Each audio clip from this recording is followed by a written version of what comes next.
Beautiful night for football. You know, any night is a beautiful night for football in the state of Georgia, especially on a Friday night. Oh, those Friday night lights, I just love it. Our score at halftime on our 6A to the Fan Friday night high school football game of the week. The Kell Longhorns leading the Cardinals of Osborne by the score of 10-0. The game being played at Cobb Energy Field on the campus. We want to send a shout out here to Michael Reed. We here at 680 with fellow Michael, who is a football player and wrestler at Osborne. He's listening to this game from his hospital room. We want him to know that both 680 and Osborne, as well as the opponents, the Kell Longhorns, wish you, Michael, a speedy recovery. Everyone at school loves you and looks forward to your return. That's Michael Reed listening to tonight's game. All right, let's check out some scores that we have at the moment. The Valdosta Lounge. 680 The Fans Friday Night Football, brought to you by Bullum, Fifth Third Bank, and RBM of Atlanta. On your home for high school football, 680 The Fan. And back here at Cobb Energy Stadium at Longhorn Field, Carl, we're all alongside Joe Birds as we get ready to start the second half. Both teams up and warming. We'll let you know about Chuck Oliver and the Fifth Third Bank High School Student Athlete Award. We want to tell you about an exciting program brought to you by Fifth Third Bank, aimed at helping local high school students with high cost of education or other expenses they may face after graduation. All season long, Fifth Third Bank will be awarding a high school student with a weekly cash prize of $1,680. Each of the weekly winners will then be qualified to win the grand prize cash prize of $5,300. Looking to reward students who excel on or off the field or involved within their community, who give back to others and most deserve to be recognized for their achievements. To nominate your choice for the Fifth Third Bank Student of the Week, visit any of the Fifth Third locations or visit the Fifth Third Bank Student of the Week link on 680thefan.com to download the nomination form and to find the closest Fifth Third Bank to you. Joe, Osborne hanging in this one. That was one of the RBM of Atlanta keys to the game. Let's touch on those again, see how those are working out as we start ready. When Osborne has to do a better job of tackling. They really do, and unfortunately they haven't been tackling like Coach Smith would hope so, but they're still hanging around and being in the game, so they're tackling well enough. But if they was tackling all the way, the game would a whole lot closer, and those 10 points, I know 7 of them wouldn't be on the scoreboard. The guys outside are the ones that have to kind of tackle and not arm tackle as much. The cornerbacks and, say, the safeties. Key Height made a couple of nice hits, but the guys on the outside during the first half, that middle interior line is doing a good job getting pressure against Clay Dodson. Yeah, they really are. So I'm sure Coach Smith was illustrating that at practice how important it is, and if they buy into what he's telling them, all it is you got to give your body up. You can't think about it. You can't be fearful. Just go in and give all you have. The next key of the RBM key of the game is control the clock. Otherwise, Osborne has been hanging around in games just like they are here into the fourth quarter, and if Kell allows them to hang around in this fourth quarter, we see they have the athletes to make a big play or return or kickoff return for it. Or punt for a touchdown. That can really create an upset here tonight. So Kell got to really do a better job of scoring points and trying to take this Osborne team out of the game. And with as many people that go both ways for the Osborne Cardinals, you know they're going to wear down late, and that could be a key factor. So if they're close, that might just push away that weariness because, okay, hey, I'm this close, I've been hanging around. So Kell's got to start controlling that clock, like you said, a little bit more and be able to put a couple more points on the board, or Osborne's sticking around. They could get a little encouragement and be able to score a huge upset. Because, like, one of the points you made earlier, like, an entire first quarter, I think Osborne had 0 yards of total offense. So to have 0 yards of total offense and still be down only 10-0, that's huge, and that gives credit to the defense of Osborne. The third key is it is imperative for Osborne to get something out of their passing game and special teams. Carl? Yeah, their special teams and their passing game, they've got to get – they haven't been able to. They've got the one interception from Jamari Towns, and if they've got to get the key height a little bit more. The one couple of big plays they've been able to do have been on screen plays, but it's been mostly their defense that's been keeping them in this ball game. They only trailed 10-0. They're going to get the ball back. We talked a little bit about it during the break off the air, how big it would have been if Osborne had scored on that interception by Tim Harris, because they would have started, and they are starting the second half with the ball. So that's huge for them. That would have been a big momentum swing, but instead they go into halftime trailing 10-0. Tyler Prince will tee it up at the 40-yard line as he waits to kick it deep to the Osborne Cardinals, who have three men back. It's Tim Harris on our near side. In the middle is Marcus Gray, and all the way up top is Nakeem Height. They'll get the word to go ahead from Harlan Johnson, and Prince puts toe to leather, drives this one over the head of Tim Harris and 4 yards deep into the end zone, and we're underway here in the second half. So Jamari Towns will come out with his Cardinals offense and try to get the first quick score, try to get back into this ball game trailing 10-0. This drive is so important, and I'm sure the coaches of Osborne were stressing this at halftime. This is the first drive. Come out and just make positive plays. Don't worry about nothing else. Just make one positive play at a time and just see where we end up at the end of this drive. You have to wonder, the kids are, we mentioned it, and Stelly talked about it. Michael Reed is in the hospital, and the guys may be playing a little harder for this young man as they've been all thinking about him. They want him to get back to school quickly, as toss sweep to the left side to J.C. Christian from a new quarterback this time we're seeing in there. No, actually, I missed the one. It is still Jamari Towns. The red number 1 was coming around to the side. It almost looked like it was Nicholas Rue, but it was a toss sweep to the left side to J.C. Christian. He picks up 2 yards on the play out to the 22. That'll bring up 2nd down and 8 with 11:39 to go in the third quarter. Osborne trailing 10-0, but with the ball to start the second half. Michael Valerio came and made almost a 20-yard saving tackle because he had a lot of green grass in front of him. Now Towns from shotgun. Swing pass to the left side, trying to get their athlete, Nakeem Height, involved in the game. He'll only pick up about a yard as he's hit right away by Brendan Langley over there. But they just swung it out very quickly to the far side and tried to see if his athleticism could get him free. But it was a good tackle made by Brendan Langley after a gain of about 1 or 2. That'll bring up 3rd down and 6, so they do give him 2 yards on the play. It seems like the perimeter defense of this Kell is the strength of the team because their corners tackle well. The safeties come down. They don't miss too many tackles on his defense. 3 down linemen as they're in a 4-4. They have 2 men standing up on the line. Under center this time is Jamari Towns. Brings Tim Harris in motion from the left to the right. Rolling out, looking to throw is Jamari Towns. Now he'll pull it down and scrambles and just about starts to slide at the 29-yard line and is almost decleated over there by Justin Sahogius for the Kell Longhorns, as it'll be a 4th down as he's just shy of the 1st down with 10:18 to go in the third quarter. That was a good stop, but I love the courage of Coach Smith to go for it on 4th down here. This is the type of statement that you make for your team to get them going, let them know, look, we're on the sideline, we can't go out and play with you, but we believe in what y'all doing out here. Question is, are they going to snap it, or are they just going to try to draw them off and call a timeout? I mean, this is a big play at their own 30-yard line.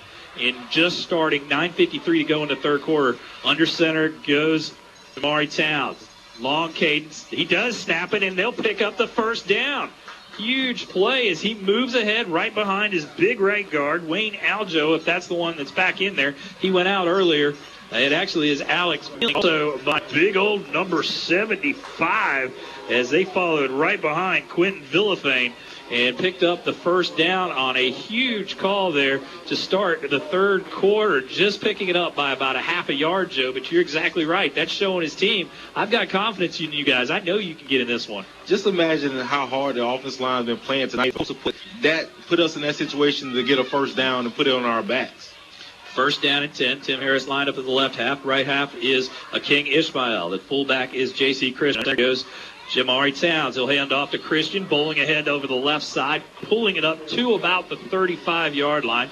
They'll mark it at the 35 and about a half. He's hit there as coming up to make the tackle for the Kell Longhorns. Look like Corsair Johnson making the hit. Coming up filling in at linebacker. So we're going to try to find out here, get one of our guys, one of the producers here with us on site to find out what's going on with Jordan Chambers, because he's still not in there. Long look over the defense for Jamari Town. Now a send in motion to King Ishmael, but they give it to the fullback. First man through. Bowls all the way up to the 40-yard line, and he'll be pulled down there by several Longhorns coming up from the bottom of the pile. And making the tackle is Taylor Hinkle, the outside linebacker on that right side. Also in on the tackle, free safety Quincy Mauger came up to make the stop. That'll bring up 3rd down and short. They already picked up a 4th down conversion on 4th and inches. As looking over to his offense coordinator is Jamari Towns under his center, Corey Clay. He'll hand off to his fullback, J.C. Christian. He'll pick up the 1st down as he takes it up across the 45 to the 46-yard line, as he's taken down over there by Justin Sahogius for the Longhorns. Also in on the tackle is outside linebacker Brandon Louder. The offensive line of Osborne did a good job on that last play because they did an inside blitz in the A-gaps, and Corey Clay and Wayne Aljo did a really good job of picking it up and getting it back on the corner, and then pick up good yardage. This offensive line is really playing well. Aljo back in there. He left earlier with a lower back injury. Now back in there. Jumbo set. Wing T formation. Tim Harris on the left. Out King Ishmael on the right. They'll give to the fullback going left side behind big old number 75, Quentin Villafane, bowling ahead for about 3 yards. The Cardinals driving now, just getting to midfield. At 7:21 to go in the 3rd quarter. They trail 10-0, but a good opening drive here to start the 3rd quarter. This is what that wing tee gives you. It gives you consistency. Once you get into it and get momentum and get things going, it gives your offense opportunity to get positive plays, play after play. Hinkle will move up to just on the line from his linebacker position. Same with Louder. They crowd the line of scrimmage as J.C. Christian gets it and takes it into Kell territory. He'll get forward momentum to the 48-yard line, pushed backwards by Hinkle. Also in on the tackle, Quincy Mauger, and one of the down linemen. That looks like Carlton Kwame for the Longhorns, but there'll be a 3rd down inside Longhorn territory at the 48-yard line. Corey Spencer also in on the tackle as well for the Longhorns. So several Longhorn players in there, but good push up front by that Osborne Cardinal offensive line. 6:29 and counting. Now it looks like a timeout is called by Osborne as Coach Javier Smith wants to discuss this. So with 6:27 to go in the 3rd quarter, timeout on the field. We'll take it with them. You're listening to 680 The Fan, Friday Night Football Game of the Week on your high school football voice of the South. Who's face at 680 The Fan's Friday Night Football, brought to you by Bulliva, Fifth Third Bank, and RBM of Atlanta. On your home for high school football, 680 The Fan. Back here, big 3rd down and 4 for the Osborne Cardinals. They bring Harris in motion from the left to the right. Shotgun formation as they take the snap, throws to the right side, looking for Harris, throws into coverage.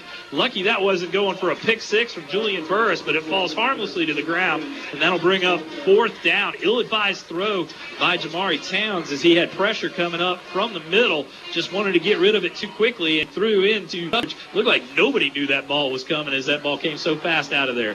Nobody but Kell's secondary. The coaches had to warn them about it on the sideline because they read the play, I think, better than the receivers for Osborne. So that was a good stop by Kell's defense to get off the field. Corey Clay will have to get off a better snap than he has. They'll fake it as they snap it to the up back, Kai Wynn, and he has nowhere to go. So after going for it on 4th down, Kell was coached very well on special teams here as they snapped it to the up back, Kai Wynn. Wynn hit after picking up maybe 2 yards, but he needed 4. And Kell take over on downs at the 48-yard line with 6:19 to go in the 3rd quarter, leading 10-0. If that was 2-down territory for the Osborne coaches, with how you've been moving the ball, running the ball, I would have ran the ball on 3rd down and tried to pick up a short 4th and inches or 4th and 1. So Clay Dodson gets his first opportunity of the second half. Shotgun formation, hands off to Chris Gaines. Gaines trying to get around the left corner. Still trying to fight some room. Stiff arms, gets down inside of Osborne territory to the 49-yard line. Put a big stiff arm on the key height. But finally making the tackle was Kai Wynn. And he gains about 4 yards on the play. Now they'll give him 5. It'll be 2nd down, call it 5.5 for the Longhorns inside Osborne territory, leading 10-0. come around the left side of the field. He got a great block from Hunter Marshall to help string him, pick him up a couple more yards. They'll go with a bunch set, 2 tight end set for the Longhorns. Lone receiver is Brendan Langley. They'll fake the give to Chris Gaines, goes to the right side to A.J. Redwine. Redwine barrels behind his big right tackle, Aris Mateus, and Brendan Ford. He'll pick up about 2 or 3 on the play before Khalil McIntyre, outside linebacker on that left side, makes the stop. That'll bring up a 3rd down and about 2.5, 3 yards to go as the clock ticks under 5:20 and counting here in the 3rd quarter. Longhorns on top 10-0 on 6A The Fans Friday Night Football Game of the Week, presented in part by Bulova, Fifth Third Bank and RBM of Atlanta. Showing blitz are the Osborne Cardinals. Dotson pulls it down. He'll scramble, directing traffic as he takes it down inside the 40, down to the 36-yard line, where he is pulled down over there by Matthew Ramsey. Also in on the tackle, Khalil McIntyre. Champagne will move as they got away from the blitz, and Dodson did it with his feet that time. And now the Longhorn fans and the seniors down in front of us starting to get on their feet, stamping up and down on these metal bleachers, making some noise, getting behind their team, trying to put more points on the board. They expected to be out to a little bit bigger lead than 10-0 as they stalled several times in the first half. Now they're getting back into it, 1st down and 10 from the Osborne Cardinals 36-yard line. Shotgun formation, lone back in the backfield, A.J. Redwine just to the right of Clay Dodson. He stands 3 yards deep. Hand off to Julian Burris. Flags down as it looked like too many offensive linemen fired off a little too earlier. Trying with that little jet sweep end around with Julian Burris. But one of the men on the left side, looks like it might have been tight end Michael Valero, jumped a little early.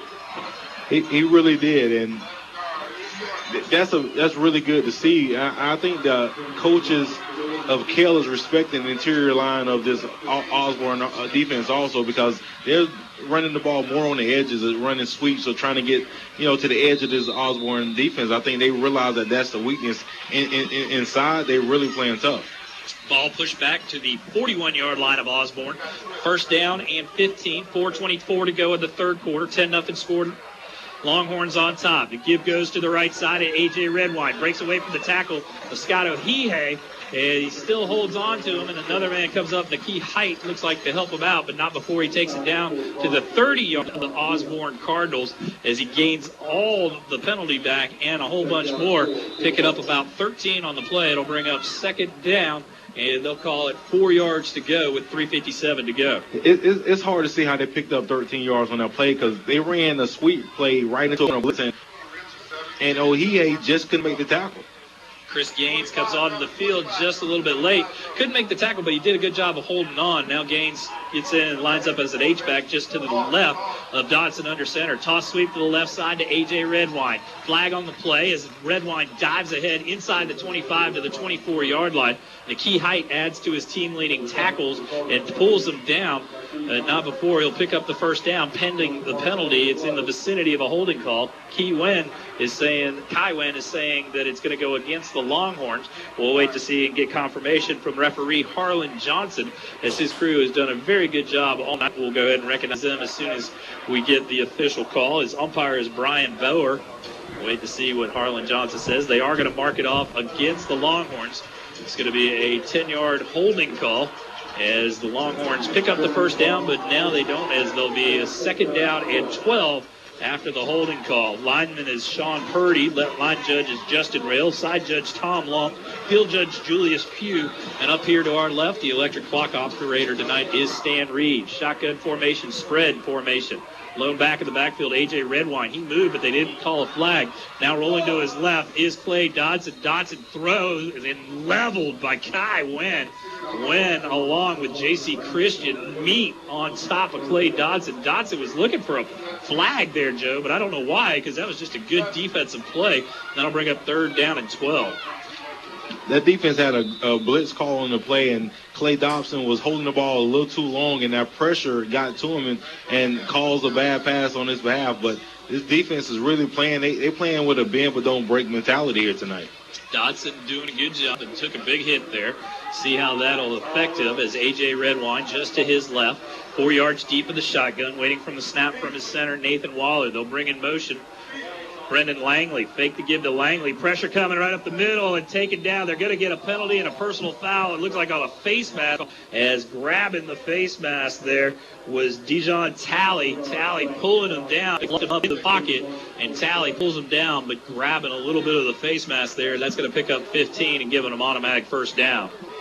That was great pass pressure from Isaiah Branch and Wayne Aljo to force Clay Dodson to come up the middle, and he was just there waiting to make a great tackle. Reaching accidentally hit him in the face mask, and that's a tough penalty to see with great effort like that from his defense. Yeah, they've got that goes a bad break against him, but he did grab it and kind of ripped it. It wasn't even one of those. If there was a 5-yard one in high school, which they don't have, they wouldn't even have called that because he kind of, once he got a hold of it, just ripped him down. It's still, they didn't give him a automatic first down, even though a personal foul should be, but it's third down and short. The give goes to A.J. Redwine. He'll stretch it along the right side and takes it out of bounds. And picking up the first down inside the 25 at the 23-yard line. He'll be forced out of bounds by Nikki Height. Also over there is Tim Harris, but not before the Longhorns pick up the first down.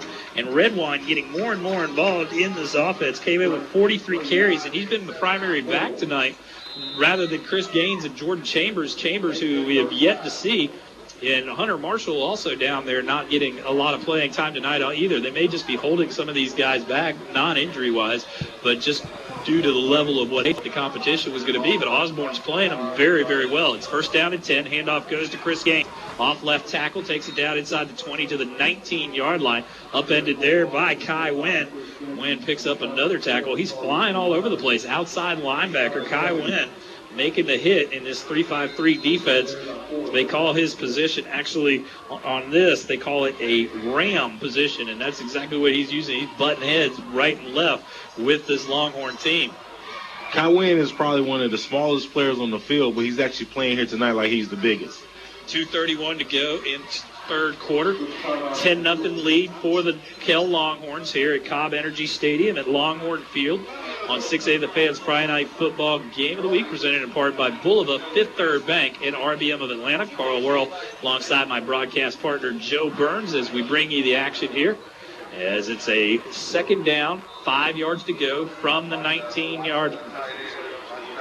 Dodson with the snap, fakes the give to Redwine, hands it off to Chris Gaines. Gaines right up the middle, barreling ahead inside the 15, and rolls forward to the 10-yard line, where he's pulled down by Nikki Height. Also in on the tackle, Matthew Ramsey, that other pony position, as he's on the left side, makes the hit, but they will move the chains and pick up a first down. It's going to be first, and they're marking it at the 10-yard line, so first and goal. It looked like he was just outside of the 10, but now they're going to take a look at it, and now it is a first and goal. Brendan Langley standing on the outside wing at the 11. The handoff goes to Chris Gaines, spins away from the first tackler, then is swarmed by several of the Cardinals and pulled down. They'll give him forward momentum to the 10-yard line. It's Nikki Height, J.C. Christian, along with Khalil McIntyre making the hit for the Cardinals as we're at 1:42 to go in the third quarter. Longhorns on top, 10-0. Tim Crawford, the nose guard for Osborne defense, actually stalemated the center and caused 3 linemen to block him. That will open up the lanes for them to make a tackle almost for a stop. So he did a good job, Tim Crawford, on that last play. Another new running back we're seeing as Clinton Adams comes into the ballgame. Under center goes Dodson. Flinching is Tim Crawford. So you just gave him all that praise, all kinds of praise. He gets up there, Dodson under center for one of the few times tonight. Big cadence by Dodson and coming across as Crawford, just flinching. And he knew it right away, hits himself in the head and just could not believe it. He was so excited about what he just did to the offensive line on the last play. He was so excited to do it again and just, move before the ball was snapped. Now the starting center, Nathan Waller, just came out of the game and looks like he may have gotten some of that turf up in his eyes. He's like hitting his eye, trying to get some water in it, as he'll be replaced by Corey Spencer, a starting defensive end or defensive tackle, comes in at center. Under center goes Dodson. Taking the snap, toss sweep to the right side, and Chris Gaines. Gaines trying to stretch it out. J.C. Christian making the hit along with King Ishmael for the Cardinals. They'll get a gain of maybe 1 on the play. It'll be 3rd and goal as we're under a minute to go here in the 3rd quarter. Jawan Christian did a really good job of forcing the play out, not giving them opportunity to gash them right at the middle, forced them out and gave them opportunity to get help. They're doing a good job of making sure the running backs aren't getting north and south on them. Spread offense completely now here is Devin Williams, Brendan Langley, Gage Allred, and Julian Burris. As is a snap, errant snap. Dodson falls on it at the 21-yard line, but that could have been disaster, and virtually is. Is it a 3rd goal, had a chance to put it in, and now it's going to be a long field goal for Tyler Prince as it goes all the way back to the 22-yard line. That has to go with Nathan Waller coming out of the game and a new center coming in for the Longhorns, and it just went off the left side, the hands of Clay Dotson to the left side, and he was able to chase back onto it before one of the speedy. And I was actually watching that matchup because I thought Tim Crawford this whole drive was really stalemating the center, and he lunged into him on a snap, errant snap by Corey Spence on that last play. And that was the end of the 3rd quarter on that snap. We'll be back with our final quarter of play when we come back. You listen to 680 The Fans Friday Night Football Game of the Week, now on FM at 93.7.